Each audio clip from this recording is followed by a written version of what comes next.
We are celebrating that the Commission has issued a proposal of a regulation of a European Foundation statute.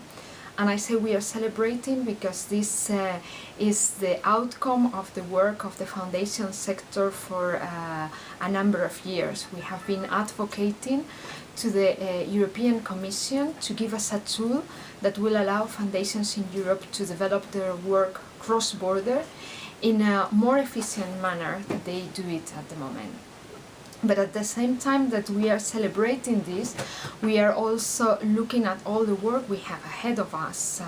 The proposal for this regulation of a European Foundation statute will need to be approved by unanimity of the 27 member states. So as Daphne and also as the national associations that made Daphne, we have a lot of work ahead. We have to convince our national parliaments that this is a practical tool that will improve the work of foundations in Europe. So more than ever, we have to join our efforts to make the statute come true.